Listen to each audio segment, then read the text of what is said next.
Hey everyone, David here with your weekly Mouthful of David video. No angry car rant guy David this week, but I had a lot of fun doing it last week, just like I did the first time I did that character, and it's gotten a lot of really good feedback, which I appreciate. So expect him to just kind of become a recurring character every once in a while. Anyways, getting to the weekly update for the podcast.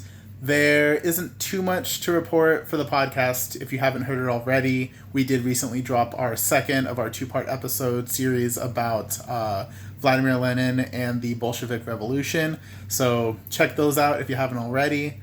Other than that, our next episodes coming out are about boxing heavyweight champions. Did a two-parter about that, so the first part should be coming out hopefully in the next week or two. Around that time frame, so be on the lookout for that. And then after that, we'll be doing an episode about the movie The Battle of Algiers. So that's kind of what's on the horizon for us. But anyway, getting to this week's video. So I'm pretty tired. I've been doing a lot of grading for the program that I work as a teaching assistant for.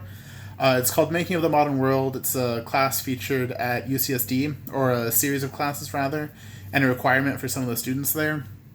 And it's a writing / kind of world history program, but one of the things that makes it kind of interesting is it's not exclusively looked at as a history class, or the students aren't just studying the material as historians per se. They're looking at a lot of like religious texts, philosophical texts, things like that, right? So I figured this week it might be kind of cool to talk about how religious texts work as historical texts, since that's a lot of what I'm kind of grading right now and looking at just in general, as I also keep up with the readings and lectures for the class.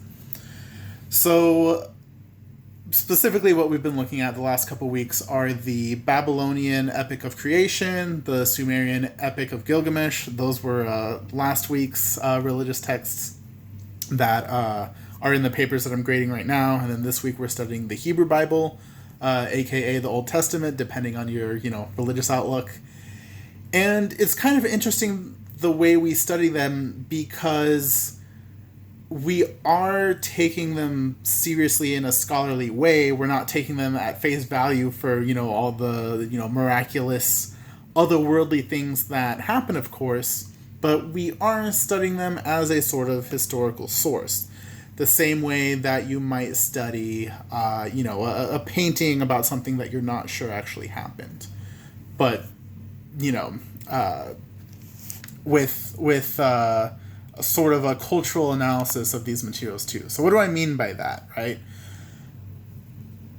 Let's take a look at the Epic of Creation. So, Epic of Creation, there is this sort of warrior god, Marduk, who is chosen by a council of others to fight one of the OG, gods of the realm, Tiamat. There's a lot more to the story, but that's the sort of base story of the sections that we're reading. And so Marduk slays Tiamat, uses Tiamat's corpse to create the earth, and, is like the king god, because in the process of being chosen, Marduk basically says, you gotta make me basically king of the gods, or else, I ain't gonna defeat Tiamat. So the council agrees to make Marduk the god. Now, this is kind of interesting because this is during a time where in the area, in the region of Babylon and other places in the general vicinity, you start to see the emergence of cities. Because before, people were mostly just hunter-gatherers. There were some very, very tiny villages as well, but this was the real rise of cities as we would think of them now.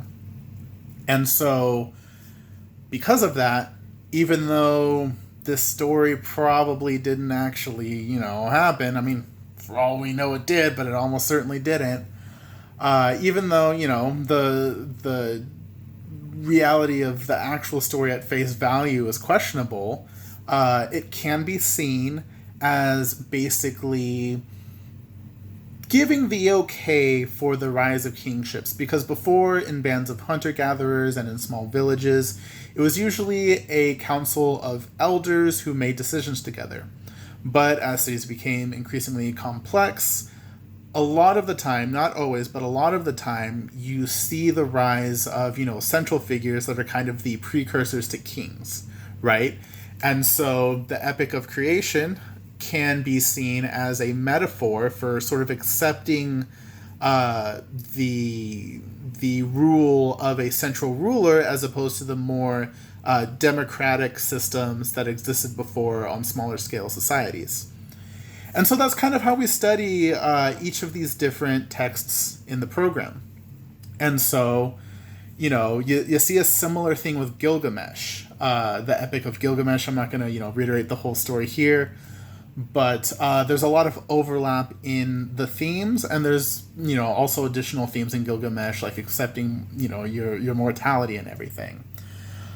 Even when you look at the different parts of the Hebrew Bible, there are, after people have dated, in other words, trying to figure out when, various parts of the Hebrew Bible were written, they can be related to the time that they were created. And so, for example, the book of Job, most likely, almost certainly, was written after the fall of both kingdoms of Israel, right?